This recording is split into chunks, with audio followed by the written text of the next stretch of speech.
Buenos días a todos los oyentes. Mi nombre es Paulina Corbalán. Soy enfermera clínica de la unidad de neonatología del Hospital San Pablo y hoy les voy a hablar sobre la gestión del capital venoso en el paciente pediátrico y neonatal y del acceso venoso ecoguiado en esta población. ¿Qué contenido vamos a abarcar hoy? La importancia de la gestión del capital venoso, qué alternativas tenemos actualmente de accesos vasculares, el uso de ecógrafo y algunos misceláneos que también son importantes. Lo primero que tenemos que saber es a qué nos referimos o qué es el capital venoso, ¿cierto?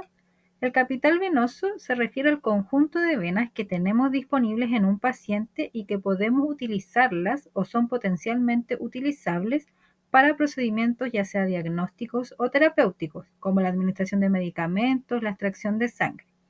Tenemos que tener siempre presente que este capital venoso es un recurso que es limitado y su uso inadecuado puede llevar a su agotamiento, lo que va a dificultar futuros procedimientos. ¿Qué características tiene este capital venoso? Es único, no tiene reemplazo, es limitado como dijimos anteriormente, o sea que su uso indiscriminado lo agota. Cada punción va a agredir su integridad y va a dejar una huella, igual que cuando nos hacemos una herida y queda una cicatriz. Su estado influye en la calidad de vida de los pacientes, especialmente en aquellos que requieren terapias intravenosas frecuentes, pacientes crónicos, pacientes de larga estadía hospitalaria. Entonces, para evitar agotar este recurso, que es muy valioso, ¿cierto? Debemos hacer una correcta gestión del capital venoso. ¿Pero qué es la gestión del capital venoso? Es una parte fundamental del cuidado de enfermería. ¿Cómo lo hacemos? Tenemos que administrar de manera adecuada los recursos vasculares que tenemos disponibles mediante un uso conservador y restrictivo de los accesos venosos, con el fin de preservar la integridad de este y la disponibilidad futura del capital venoso. ¿Qué beneficios tiene realizar una buena gestión del capital venoso? Vamos a proporcionar mayor seguridad, mayor calidad de vida, vamos a disminuir el número de procesos dolorosos a los que serán sometidos nuestros pacientes, que es súper importante, y en el paciente neonatal específicamente vamos a minimizar los efectos que pueden alterar el correcto desarrollo neurológico de este paciente. Recordar que el paciente neonatal, sus sistemas son inmaduros y están recién desarrollándose. ¿Por qué es importante la gestión del capital venoso? Para no llegar a las imágenes que tenemos al lado, pacientes con múltiples hematomas, equimosis, que incluso nos llegan a ponerle brazaletes, ¿cierto?, de no puncionar esa extremidad, complicaciones, flebitis, extravasaciones, riesgo de infección, etc. La idea es que cuando veamos un paciente no esté en estas condiciones. Instalar algún tipo de acceso venoso, entonces, sobre todo las vías venosas periféricas, son procedimientos casi de rutina que realizamos en los pacientes que ingresan al hospital con el fin generalmente de administrar algún tratamiento médico. El problema es que aproximadamente el 50% de las veces que vamos a intentar canalizar un acceso venoso, al primer intento va a ser frustra y vamos a tener que repetir la punción y eso nos lleva finalmente a punciones múltiples, que el procedimiento se vuelva complejo, frustrante para el personal, para el paciente y va a ser todo un desafío tanto para el personal médico como de enfermería.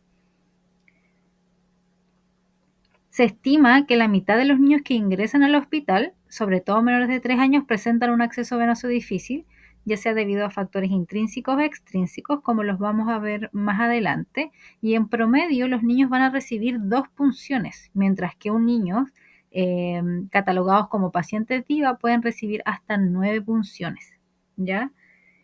Acá les puse un video donde se ve a un recién nacido que están intentando ponerle una vía venosa, ¿cierto?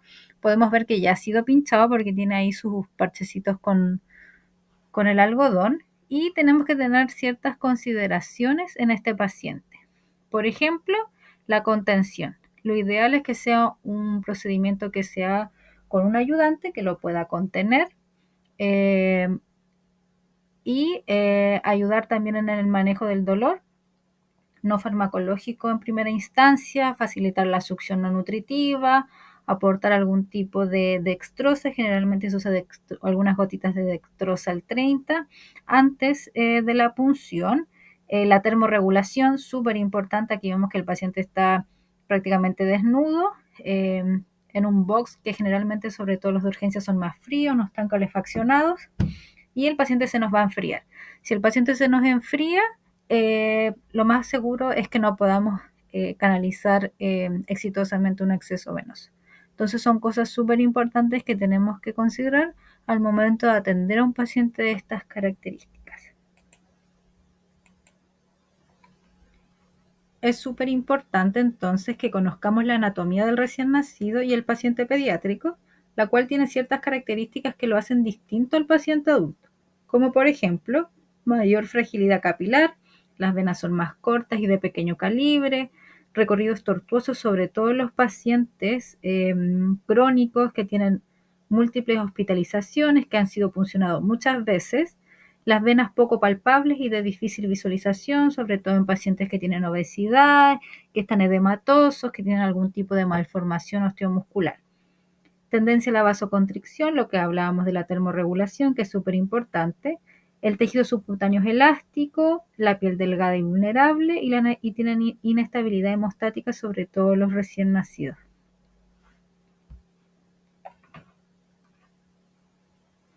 Y por lo anterior, generalmente este tipo de paciente se clasifica como un paciente DIVA.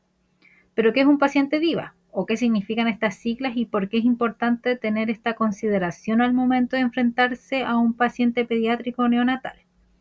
El paciente DIVA es un término utilizado para describir a pacientes en los que la inserción de un catéter intravenoso es complicada, requiriendo múltiples intentos o la intervención de personal más experimentado, o sea, un paciente de difícil acceso.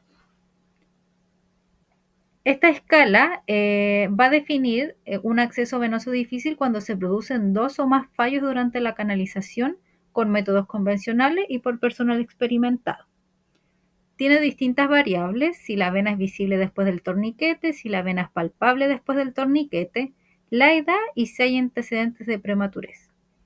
Una puntuación mayor o igual a 4 nos dice que hay un 50% de posibilidades de fallar al primer intento, que lo más probable es que sean necesarias 2 o más enfermeras o enfermeros, hasta en el 80% de los casos, y va a aumentar el tiempo de canalización hasta 6 veces, o sea, nos podemos demorar más de media hora en instalar este acceso venoso. En base a todo lo que hemos hablado anteriormente, ahora tenemos que elegir el acceso venoso más adecuado para nuestros pacientitos, acorde al contexto, a los recursos disponibles de mi unidad y a la experiencia del personal. En la actualidad se recomienda el acceso periférico como primera opción. Que sea periférico no se refiere a que solamente sea una vía venosa corta, que es la que utilizamos la mayoría de las veces. También puede ser una vía venosa larga, midline o mini midline o catéter de línea media. Pero van a haber excepciones que impiden la administración mediante esta vía, como por ejemplo la reanimación con fluidos de alto volumen, infusión de medicamentos irritantes, nutrición parenteral. Para la elección del acceso vascular que cubre las necesidades de nuestros pacientes más pequeños, se requiere la realización de una adecuada evaluación temprana. Tenemos que considerar el peso corporal del recién nacido, las características de la sustancia a administrar, la disponibilidad de accesos en pacientes con un capital venoso vulnerable, la duración prevista de la terapia y la frecuencia de las complicaciones asociadas a este tipo de dispositivo.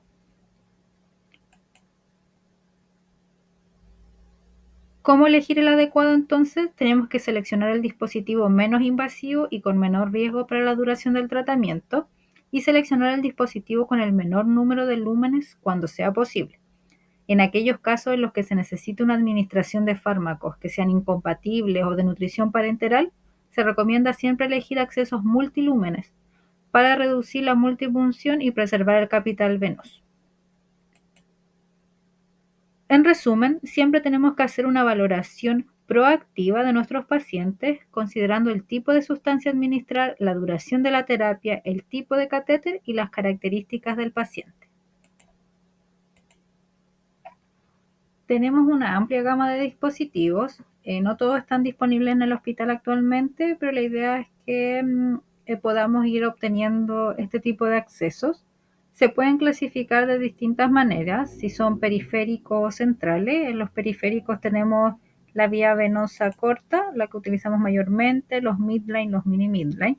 Y los centrales tenemos los umbilicales, los pígolos percutáneos, los catéteres venosos centrales, los tunelizados o los implantables. También se pueden clasificar según el tiempo de permanencia, si es corta hasta 15 días, intermedia hasta un mes o prolongada si es mayor de un mes. Y los transitorios que salen por el sitio de punción, los semi-implantables que salen por un túnel lejos de la punción y los implantables que tienen una cámara de punción subcutánea. Vamos a empezar hablando por las vías venosas periféricas. Es el que más se utiliza, sobre todo en situaciones de urgencia. Generalmente en el paciente neonatal o pediátrico usamos calibre 22, 24 o 26. No siempre está disponible el 26, pero entre el 22 y el 24 nos manejamos. Usamos este tipo de vía para terapias que no superan los 6 días de tratamiento. No podemos infundir medicación vesicante. Siempre tenemos que hacer una valoración del capital venoso del paciente y tenemos que usarla solo si hay más lugares, o sea, si hay 3 o más sitios adecuados para una punción, por si es que la primera punción falla. Tenemos que tener en cuenta si el paciente es hospitalizado o está en hospitalización domiciliaria. Se cambian en el paciente pediátrico o neonatal solo cuando dejan de ser funcionales o existe alguna complicación, y lo ideal no es usar la instalación para tomar exámenes por el riesgo de hemólisis, por el riesgo de obstrucción o colapso del vaso, y que incluso nos puede llevar a perder este acceso venoso. Por eso siempre preferimos la punción venosa directa para tomar exámenes y reservamos las vías periféricas para los tratamientos. Dentro de las ventajas de utilizar una vía venosa periférica, encontramos que es simple, es económico, es menos traumático cuando se logra funcionar la primera vez. Respecto a una línea central, es más manipulable por el equipo de enfermería. Y dentro de las desventajas, su uso tiene un tiempo limitado, de días, a veces incluso de horas.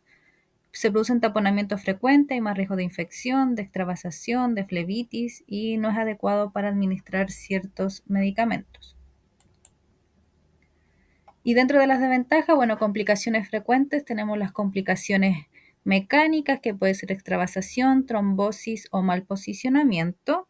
Generalmente se ven como edema, eritema, induración de la zona, disminución del flujo, dolor en la extremidad, extremidades edematosas, ¿ya? ¿Y cómo se previene? Tenemos que elegir adecuadamente el calibre del catéter, o sea, la relación veno-catéter tiene que ser menor a 1:3, y eso lo podemos ver gracias al uso de ecógrafo también. La fijación tiene que ser segura para que no se produzcan tracciones. Hay que monitorizar el sitio de inserción y del funcionamiento del acceso. Ya usar la información igual que a veces nos entregan las bombas de infusión para anticipar que hay una obstrucción cuando suenan por bloqueo, por presión alta, ¿ya? Están las complicaciones químicas que pueden ser irritación por fármaco, la flebitis química también, ¿ya? ¿Y qué se produce? Un daño tisular por las soluciones irritantes o hiperosmolares. Por eso decíamos que no siempre todos los medicamentos se van a poder administrar por esta vía. ¿Y cómo tenemos que prevenir? Conocer el pH, la osmolaridad y las propiedades irritantes de las soluciones que vamos a administrar. Usar diluciones adecuadas según las guías y las recomendaciones farmacológicas para esta población. Recordar que las concentraciones no son iguales a las que usamos en el paciente adulto. Ya eso es súper importante.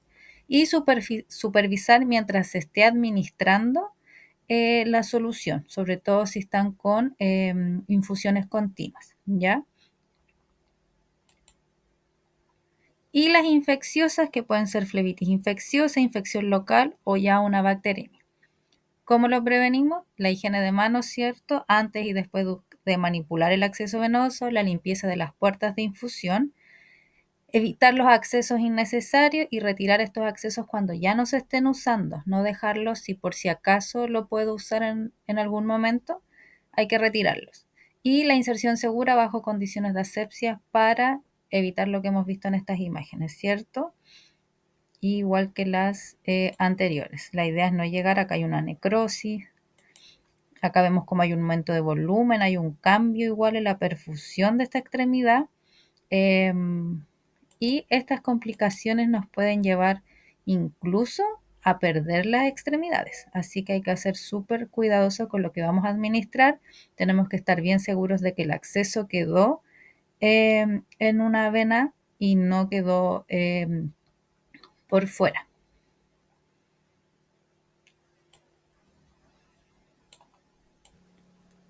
En el paciente pediátrico tenemos varias zonas y neonatal tenemos varias zonas donde podemos instalar un acceso venoso que no son muy frecuentes en el adulto, en la cabeza, en las venas del cuello, la zona axilar, el dorso del pie, ya, aparte del brazo, el antebrazo, el dorso de la mano, que son los más frecuentes. Y la zona umbilical para los recién nacidos. También lo podemos utilizar en situaciones de emergencia como hablábamos anteriormente. No son muy utilizados, frecuentes la cabeza, las extremidades inferiores, la zona axilar, pero es importante que sepan que existen estos accesos por si acaso los accesos más comunes del brazo, el antebrazo, el dorso de la mano no están disponibles. Los midline o mini midline son otro tipo de catéter periférico, también llamado catéter de línea media, que son utilizados para administrar medicamentos, extraer muestras de sangre, administrar fluidos, y que a diferencia de los catéter cortos, se van a insertar en una vena periférica más grande y la punta se va a localizar en una vena de mayor calibre, como la basílica, la braquial o la cefálica, pero siempre por debajo del pliegue axilar. Esto va a permitir una mayor duración del acceso vascular, incluso hasta 4 semanas, y un menor riesgo de complicaciones, sobre todo como la flebitis mecánica. En el video podemos observar la instalación de un midline, que viene todo en el mismo introductor, viene el catéter, viene la guía, y uno localiza el acceso con el ecógrafo, funciona, y una vez que funciona, introduce el catéter y después saca la guía.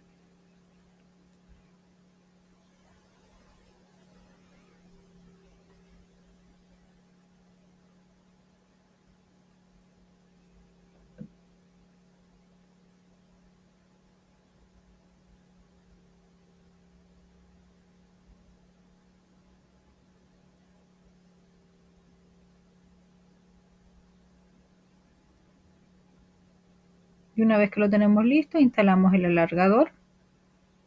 Intentar siempre usar alargadores neonatales y no de los adultos porque pesan mucho. Son muy toscos y muy grandes para el paciente pediátrico o neonatal. Bueno, sabemos que las venopunciones van a generar ansiedad y dolor y pueden inestabilizar incluso a algunos pacientes. Por eso los catéteres de línea media son una muy buena opción para evitar este sufrimiento innecesario en el niño, minimizar el agotamiento del capital venoso y evitar las punciones repetidas. Y también facilitan enormemente el trabajo de enfermería. Así que si están disponibles, lo ideal es utilizarlos. Otro tipo de acceso es el PIC o los percutáneos, que son insertados en venas más profundas o superficiales mediante uso de ecografía, aunque no siempre se utiliza el ecógrafo. En el video podemos observar una instalación que fue hecha sin ecógrafo. Para tratamientos que son más prolongados, hasta 30 días o más, extracciones frecuentes, pacientes con capital venoso reducido, pacientes DIVA. Importante siempre saber las especificaciones del producto.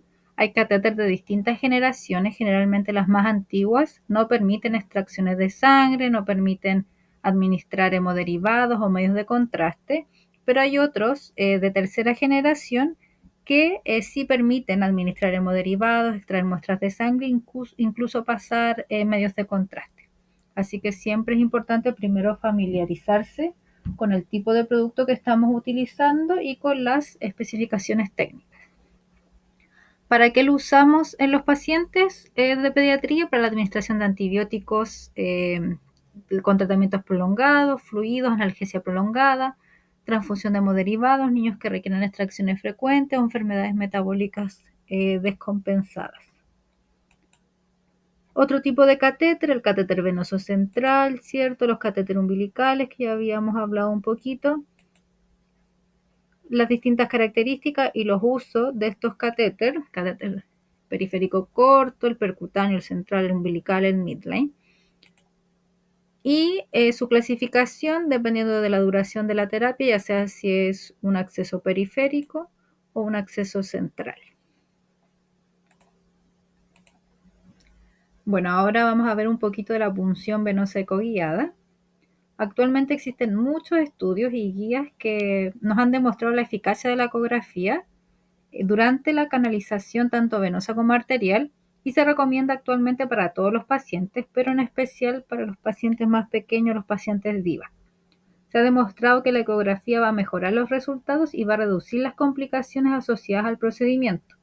Por eso es súper importante siempre que sea posible y que tengamos el recurso utilizarlo, ya sea para la exploración previa, para valorar el capital venoso, como para durante el momento de la canalización, incluso después de la canalización. Las ventajas de esto es que puede ser portátil, siempre que sea un ecógrafo portátil. Proporciona imágenes en tiempo real de las venas, de las arterias, de la aguja, de la guía, de todo lo que estamos utilizando en el procedimiento. Permite evaluar la permeabilidad del vaso, incluso en algunos que tienen modo Doppler podemos evaluar el flujo sanguíneo. Reduce la punción arterial, aumenta el éxito de la introducción, menor traumatismo, permite acceder a venas mayores y que están más profundas, sobre todo de los brazos, disminuye la flebitis mecánica, mayor satisfacción y comodidad del paciente y proporciona imágenes de forma no invasiva ni ionizante, lo que reduce la exposición a radiación igual. Las desventajas es que requiere una inversión inicial, ¿cierto? Los ecógrafos no son baratos. Requiere además material desechable, requiere otro tipo de coordinación de mano y ojo y requiere experiencia también para llegar a dominar la técnica. Algunos conceptos básicos, nosotros usamos ultrasonido, ¿cierto? Y los haces de este ultrasonido, a través del transductor que usamos, se propagan, van a rebotar y van a dar ecos que van a regresar a los diferentes tejidos, van a ser procesados por el equipo y se van a transformar en imágenes que van a tener diferentes escalas de gris. Eso es lo importante. Cuanto más densa sea la estructura, más densa va a ser la imagen que se visualiza en la pantalla. Entonces podemos ver tres imágenes básicas ya dependiendo de la reflexión que haga. Si la reflexión es intensa, va a ser un tono blanco, o sea, hiperecoico, como es el caso acá del nervio, que es la última flechita, la tercera flecha, que se ve blanco. Cuando hay reflexiones débiles, el tono va a ser gris, o sea, hipoecoico, en este caso el músculo que se ve arriba, la primera flecha. Y si no hay reflexión, el tono va a ser negro, o sea, va a ser anecoico, como la vena que estamos viendo acá, que es la flechita del medio. En este caso es la vena yugular. Eso que se ve redondito es la vena. Esto es súper importante y nos va a servir para diferenciar diferentes tipos de estructuras que vamos a ver en la imagen. Podemos usar dos vistas, la vista longitudinal o el eje largo, y el transductor está paralelo al eje largo de la vena para facilitar la producción de imágenes del dispositivo y el avance de la aguja. Ya vamos a ver todo el recorrido cuando ingresa el dispositivo. Y en la vista transversal o el eje corto, el transductor está perpendicular a la vena para facilitar la obtención de imágenes de la aguja y la guía al entrar en la vena. Ya vamos a ver cuando puncionemos y cuando estemos dentro del vaso.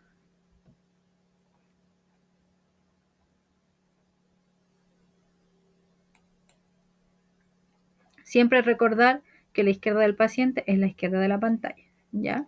Como vemos en la imagen. Importante diferenciar entre venas y arterias. Las venas, la aplicación de presión al tejido bajo el transductor va a provocar normalmente la compresión del vaso. Las estructuras llenas de líquido, tales como las venas, deben aparecer negras o anecoicas, como vimos anteriormente, y una vena debe comprimirse con facilidad. Si no se comprime de forma desigual o tiene un aspecto opaco, puede ser signo de trombosis y no podemos usar ese vaso. Y las arterias pueden comprimirse con la presión, pero generalmente tienen un latido con una compresión mínima y no se comprimen completamente. Bueno, aquí podemos ver cómo diferenciar una arteria de una vena. En el ecógrafo, primero vamos a ver una arteria. Son redondeadas, pulsátiles y no se comprimen por la presión completamente.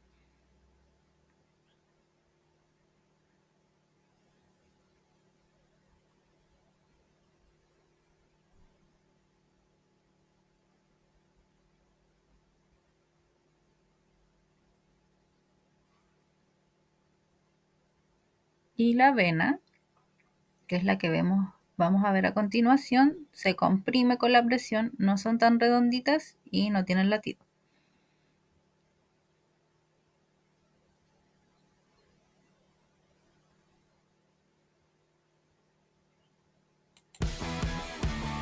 Y ahora vamos a ver unos tips que nos pueden servir para poder usar el ecógrafo en la instalación de una vía venosa periférica.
Otro punto importante es el manejo del dolor en estos pacientes. El control del dolor va a ser de vital importancia y nos va a permitir minimizar la exposición a efectos nocivos secundarios, una mejor adaptación en el proceso de la técnica y un aumento de tasa de éxito en las técnicas de venopunción. Podemos usar diferentes técnicas, el uso de chupetes para estimular la succión no nutritiva, administrar gotas de leche materna, la manipulación lenta y suave, limitar la actividad dentro del box y la contaminación acústica o lumínica, agrupación de las tareas, la contención y el cuidado postural. Para facilitar la autorregulación del paciente, podemos usar gotitas de sacarosa o dextrosa al 30% y ya si es muy complejo, analgesia o sedación. En el caso del uso de sucrosa o sacarosa o dextrosa oral, generalmente usamos una glucosa al 30. Las dosis no están 100% establecidas, pero podemos establecer ya sea por peso o por edad gestacional. La idea es administrar 1 o 2 minutos antes del procedimiento con un chupete mojado o directamente en la boca con una jeringa. Y tenemos que repetir las veces que se necesite por el procedimiento, pero siempre es más útil durante que después. Y la idea no es sobrepasar las dosis máximas porque igual puede tener complicaciones. Para finalizar entonces, ¿por qué tenemos que evitar la multipunción en los pacientes? Porque genera daño tisular, una degradación de la pared de los vasos, daño progresivo del árbol venoso, mayor riesgo de extravasaciones, hematomas, lesiones estructurales permanentes del vaso dañado o de toda la zona que se puncionó. Hay alteraciones terapéuticas, retraso en el inicio del tratamiento, retraso en la obtención de muestras para pruebas o en el diagnóstico, la realización de cambios en el tratamiento que va a condicionar las decisiones clínicas y que las canalizaciones cada vez sean menos adecuadas. Entonces, conocer los factores de riesgo para el agotamiento del capital venoso nos da la pista de las estrategias que tenemos que utilizar para poder evitarlo. Espero que sea útil esta información. Muchas gracias.